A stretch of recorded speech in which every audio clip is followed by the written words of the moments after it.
I, 35 female, have always known that marriage was not on the cards for me. If I'm being completely honest, I wasn't born conventionally pretty. My mother always made sure I knew this by constantly comparing me to my picture perfect sister, Violet, 34 female. Unlike me, Violet inherited my mother's striking green eyes and crimson red hair that turns heads wherever she goes. Next to her, I have always felt like a crumpled old bedsheet left out to dry. Adding to that, I was born with a large scar on my face, which was a birthmark, and there was nothing I could do about it. I knew my mother always felt embarrassed introducing me to people, so she must have been relieved after my sister was born. Whenever Violet asked my mother about why I had a scar and she didn't, my mother would tell her that perhaps it was my punishment for the deeds of my past life. This was not just hurtful to hear as a 5-year-old, but also confusing and unsettling. I was just a child. My own mother made me feel self-conscious and bad about my appearance from such a young age. When I started going to school, I would often catch my classmates whispering behind my back about my scar. Some were even hesitant to sit next to me. However, as time passed and they saw me playing and talking just like everyone else, some of them started to warm up to me. It was during this time that I met my childhood friends, Jessie and Brenda. They've been a constant presence in my life ever since, standing by me through all the ups and downs. Both of my best friends always had my back whenever anybody tried to bully me, which I have always been grateful for. When Violet joined my school a year later, people couldn't believe that we were siblings. She made it a point to tell everyone we were related, just to bask in the compliments about how different she looked from me. She thrived on those words since she knew I was the ugly one. Unlike me, she loved being the center of attention and quickly became one of the most popular girls in school. This is when the bullying started. Every time I walked past Violet in the school, she would knowingly make fun of my outfit or comment on my looks. I always loved wearing graphic, oversized tees to school because they made me feel comfortable. But she would look at me with disgust at my choice of outfit as if I had committed a crime. She would snicker and tell me how fat those t-shirts made me look in front of all her friends just to embarrass me. Every week, Violet would have a new boyfriend and constantly flirt with older guys who clearly did not have good intentions.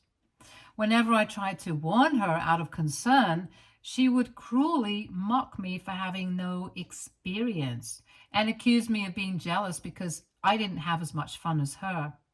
I tried to explain that dating a different guy every week wasn't my idea of fun, but she argued back, saying no guy would ever date me, so how would I know?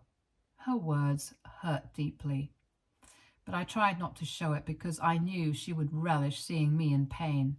She would sneak off to meet her boyfriends in the middle of the night and force me to cover up for her if our parents ever found out. I would toss and turn in bed, unable to sleep since I was afraid that she might not make it back home in time. One night, she got ready to go out and party where I knew there would be underage drinking. I warned her not to sneak off, but she yelled at me to mind my own business. She told me that all I had to do was lie to our parents if they questioned me and say she was at her friend's place. But that's it. Reluctantly, I kept my mouth shut and watched my sister sneak off yet again. However, that night, luck seemed to be in my favor. The party apparently got out of hand and the police were called. She and some of her friends got taken in by the police.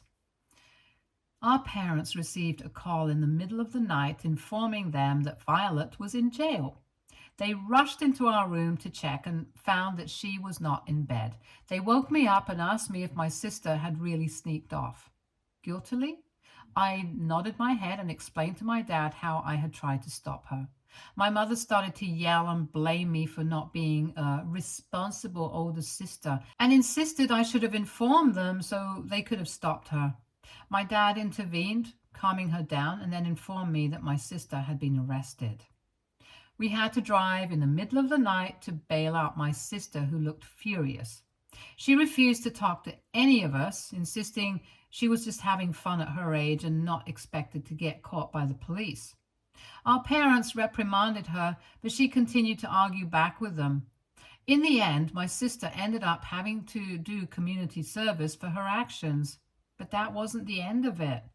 Our school headmistress recommended that she and the others who were caught transfer schools. She feared they would taint the school's reputation and talk to everyone's parents about it. Understandably, our parents were furious but had no choice. My sister was transferred to another school, which was not as prestigious as ours. It was a humbling experience for her, and I hope that she would realize the consequences of her actions and eventually change. It was a relief to finally escape the bullying from my sister and her friends at school. I began to flourish academically and discovered my talent for archery through participating in school events. I dedicated myself to practicing diligently and soon started winning competitions. Surprisingly, my parents, who had previously been distant and indifferent, began to show interest in my achievements. They started attending my competitions and taking time out for their busy schedules to support me, which meant a lot after years of feeling overlooked. Clearly, Violet didn't like this. Unlike me, Violet's grades suffered as she struggled to adjust to her new school. At her school, popularity didn't matter as much, so she could not get away with things anymore like she did previously. Her former friends also distanced themselves, leaving her to spend her evenings at home instead of socializing as she once did. Sometimes I would go out to hang out with Jessie and Brenda, and Violet would try to convince me to take her along. My mother often urged me to include my sister, which I usually didn't mind. However, Violet had previously tried to bully Jessie at school, resulting in a fight between them. Both of my friends also disliked how Violet disrespected me whenever she had the chance. Despite their reservations and to please my mother, I agreed to let Violet join us. This was a huge mistake since both Jessie and Brenda were not happy to see her. We had all decided to watch a movie, but when we reached the theater to buy tickets, Violet started to insist that instead of going for the horror movie, we should go for a rom-com movie. The three of us refused since we had waited months to watch this movie in the theater, and we were not about to derail our plans for her sake. I suggested she could watch the rom-com on her own while we watched the horror movie, but she refused, insisting she didn't want to be seen as a weirdo for going alone. Grudgingly, Violet joined us for the horror movie. Throughout the film, she whimpered and tried to talk to me about how scared she was, which was very distracting. My best friends kept trying to shush her, as she was clearly being loud and disturbing other people. In the end, Violet stormed out of the theater during the movie, declaring that horror films were not her cup of tea. While Jessie, Brenda, and I felt a sense of relief once she left, our respite was short-lived. Within 10 minutes, I received a call from my mother, who informed me that Violet had called her in tears, complaining that I hadn't made her feel included during our outing. I attempted to reason with my mother, explaining my perspective, but she kept telling me how disappointed she was for not being there for my sister, and how the family is supposed to stick together. After the movie concluded, I made several attempts to reach Violet, but she declined to answer my calls. When I returned home, my parents informed me that Violet wasn't there either. They tried reaching out to her without success, and we started to get worried for her. Eventually, she called back our dad and disclosed that she was alone in a parking lot and requested him to come and pick her up. Later, our parents called for a family meeting to address the situation. They made it clear to me and Violet that we needed to stick together as sisters and that we could not gatekeep friends from each other. They directed their attention to me, stressing that as the eldest sibling, I needed to set a positive example for Violet and include her in my activities. Feeling frustrated with their expectations, I firmly asserted that my friends did not appreciate Violet's behavior and were uncomfortable around her. I went on to explain to my parents about the multiple times Violet and her friends would bully me at school and how they had bullied Jessie as well, which is why my friends wanted nothing to do with her now. My dad's anger was palpable as he confronted Violet about the truth of my accusations. She tried to evade his questions and attempted to justify her past behavior by claiming she was a different person back then. I scoffed inwardly at her feeble excuse, knowing she had never once apologized to me for her actions. My dad yelled at her that he was extremely disappointed with how she had turned out, which only made her burst into tears. Our mother rushed to comfort her, reassuring her that everything would be all right. I shook my head in disbelief, frustrated yet again to see Violet evade consequences simply by shedding tears. This pattern has persisted in our household. Whenever Violet gets into trouble, all she needs to do is persuade our mother and she escapes without consequences. Meanwhile, I, as the oldest sibling, am often unfairly blamed for her actions. As Violet and I grew up over the years, we would continue to constantly clash at home. She seemed to have an opinion on everything I did, while I often asked her to mind her own business. We never had a normal sibling relationship, and sometimes, even though I tried to be civil towards her, she would always be uninterested or snarky with her replies. I graduated from high school with excellent grades and received acceptance letters from Ivy League universities, whereas Violet got only the one acceptance letter from a good university across town. Our parents threw a graduation party for us to celebrate one last time with our family and friends before heading off to college. Throughout the party, people kept coming up to congratulate me on my choice of university, as it was a big deal to be the first in our family to get accepted there. During the party, our dad took the time to congratulate both me and Violet for our successes. As everyone cheered and clinked their glasses, Violet looked less than enthusiastic. Later, I found her crying alone in the washroom. I asked if she was okay, but she screamed at me to get out. After a while, she emerged from the washroom while I stood nearby, still concerned. She expressed how she wished I was never born because she was tired of being compared to me. I looked at her confused as she continued to tell me that the only reason people felt so proud of me was because I had nothing else going on for me. Thanks to my ugly face, and that university acceptance was the only thing that could save me. I gasped in hurt while she glared at me and walked away. I was so shocked by how unbelievably cruel my sister was that after the incident at the party, I stopped talking to her altogether. I decided that she was dead to me, and once my mind was made up, nothing could ever change it. As I went away to university, I knew her presence in my life was over. It's been years since I have ever talked to her, no matter how much our parents urge us to. Sometimes she has tried to reach out to me, but I have always left her on read, knowing that it would bug her more to be ignored. 2 years ago, I reached a decision to stop searching for a partner to marry and have children with. My experiences with men had been mostly unsuccessful, and I began to acknowledge that my appearance might have been a huge factor in this.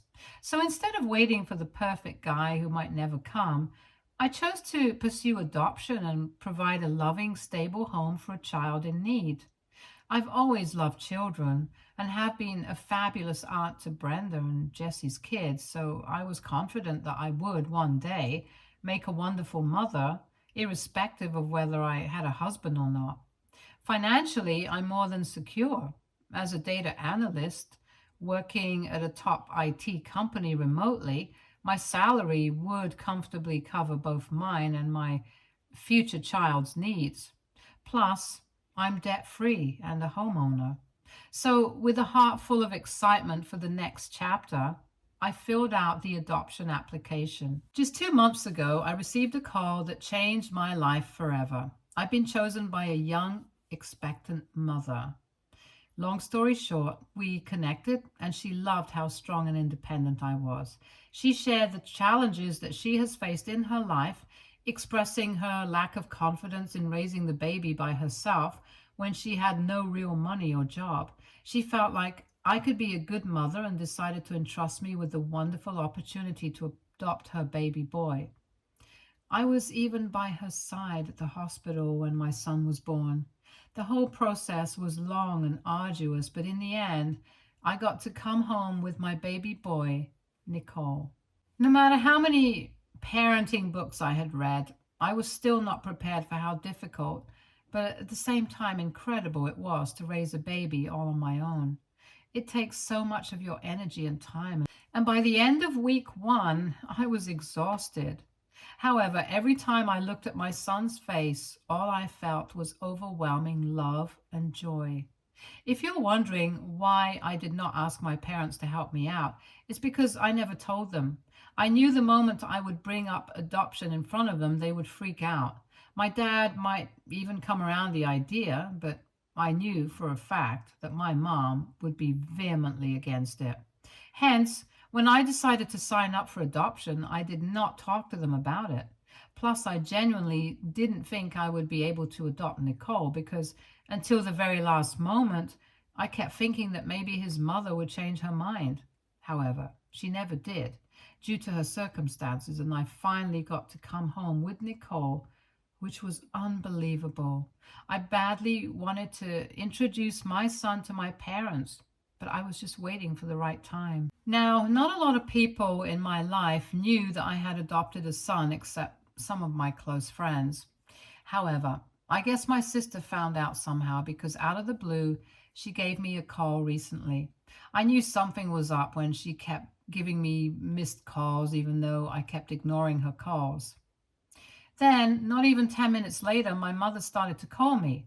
And this is when I thought maybe there was a family emergency and something had happened to my father, which is perhaps why Violet had called me earlier. Little did I know what was waiting for me.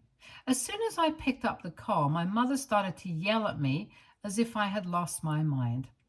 Confused, I asked her what was wrong, to which she asked me directly if I had really adopted a child. I closed my eyes in frustration as I realized that this was not how I wanted her to find out the news.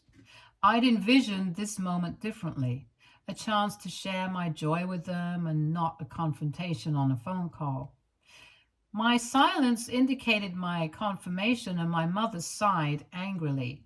She then started to yell at me about what I was doing with my life and how disappointed she was that I had chosen this path. I gently asked her to calm down because I did not want to have a fight with her, but she seemed furious. I assured her that I would explain everything to her in time and disconnected the call before she could speak more harsh words. I needed some time to gather my thoughts, which is when I realized that this was clearly all Violet's doing. She had somehow found out about this news and told our mother, knowing exactly how our mother felt about adoption. I was so mad when I texted my sister to ask if she was really the one who had told our mom about the news. She hit me back with a sassy reply. So what if I did? Which pissed me off further. I couldn't believe how absolutely infuriating my sister still was. No matter what I tried to do to keep her out of my business, she always found a way to butt in just to outshine me in front of our parents. It was like dealing with a pesky fly that just wouldn't go away. And to make matters worse, someone from my inner circle had leaked this information to Violet, and I needed to quickly find out who this person was so I could cut them off. I informed Jessie and Brenda about my family finding out about the news, and they were just as worried as me. They came over to my place so we could all discuss who this culprit could be who had tipped my sister off. For some time, we'd harbored suspicions about a girl named Nina because she shared a mutual friend with my sister Violet. We waited no time to confront Nina, and the poor girl quickly admitted the truth. Nina apologized sincerely and confessed that her excitement about my baby led her to inadvertently share the news with her other friends, She seemed genuinely remorseful, emphasizing that her intentions were pure, as she knew how much I longed to be a mother. I sympathized with her, but I also made it clear that this was not information she should have disclosed without my consent. Despite her apologies, I couldn't help but express my disappointment in her lack of respect for my privacy. However, Nina then surprised me with some unexpected information. She confided that she was surprised by Violet's mocking comments about my adoption, especially since my sister herself had experienced a similar situation. This revelation left me stunned, and I looked at her with a mix of confusion and curiosity. Nina revealed to me that 5 years ago, Violet had gotten pregnant with her boyfriend's child, who is currently her husband. At the time, she didn't want the child due to their breakup, but she was too advanced in the pregnancy for an abortion, leaving adoption as her only option. Nina went on to tell me how this was a well-kept secret among Violet's friends, although my sister would sometimes bring it up in conversations with strangers just to gain some sympathy. I couldn't hide the shock and disappointment on my face as Nina's words sank in. I couldn't wrap my head around what I had just heard. I asked Nina if she had any proof about this, and she showed me screenshots of my sister's conversations with her friends where she had admitted to her pregnancy and even shared her first ultrasound picture. Reading the messages was a wake-up call to realize just how much people enjoy gossiping behind everybody's backs and how no one's secrets are really safe.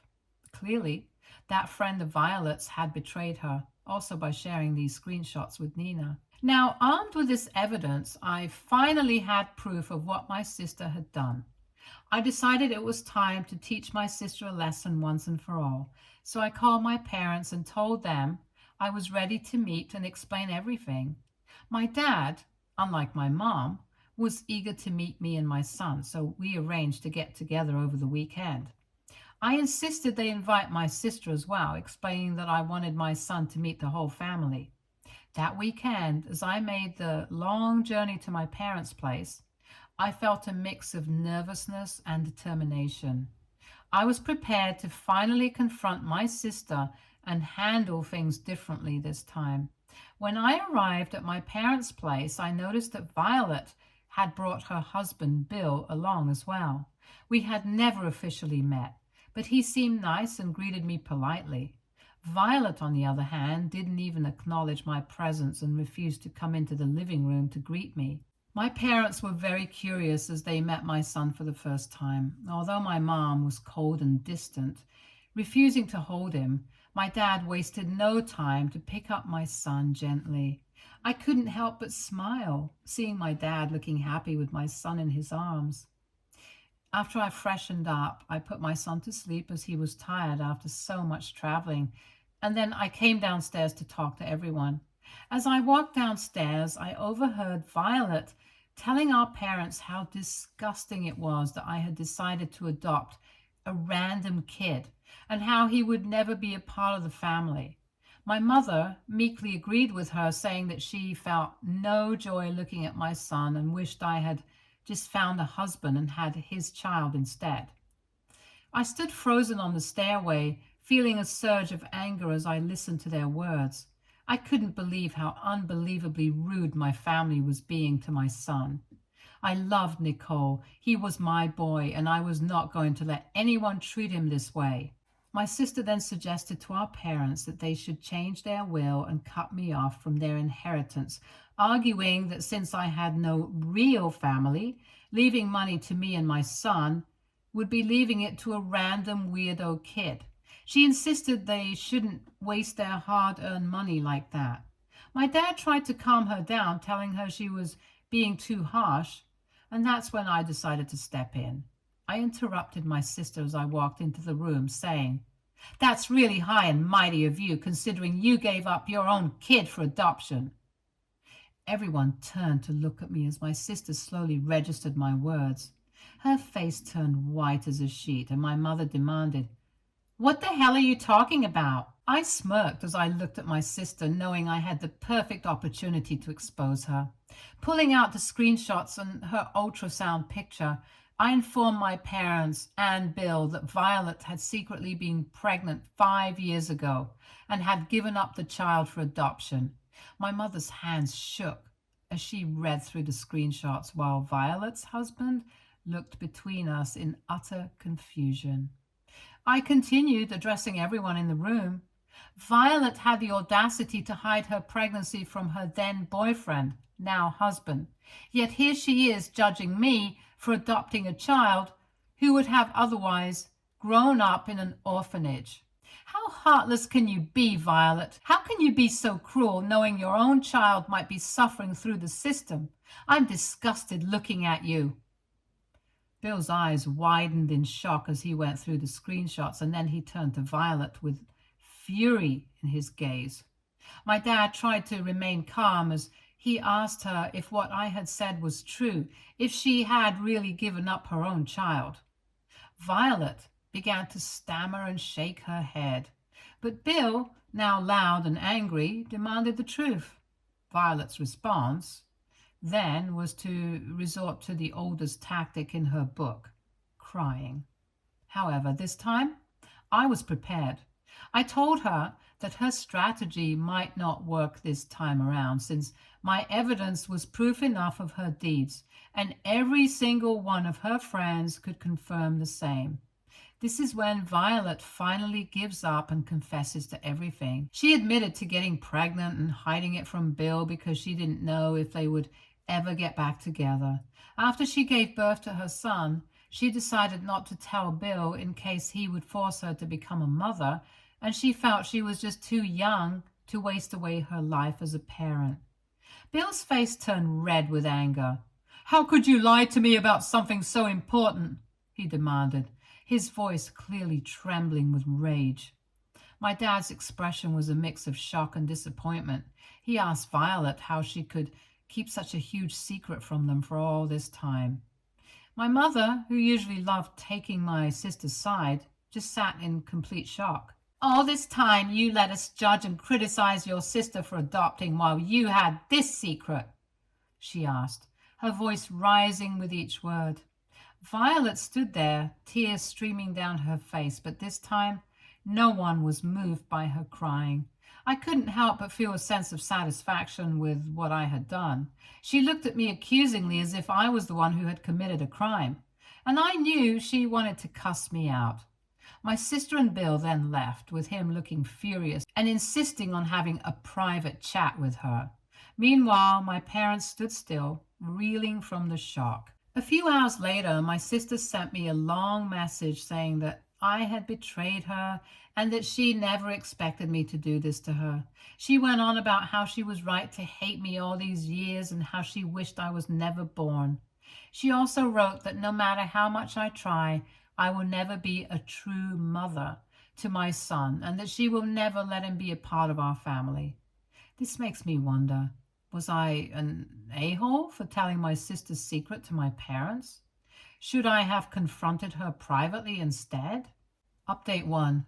My parents have just informed me that my sister called them crying because Bill has left her. He's also threatening to take her to court, suing her for knowingly giving up his child without informing him. My sister is terrified and blames me for the entire situation. While my dad is furious with my sister and has asked her to deal with this on her own since she gave up her baby without consulting anyone, my mother feels I should talk to Bill and ask him not to pursue this, claiming that I have poisoned his mind. My dad also somewhat agrees that I shouldn't have revealed this information in front of him, but it's not like I intended to.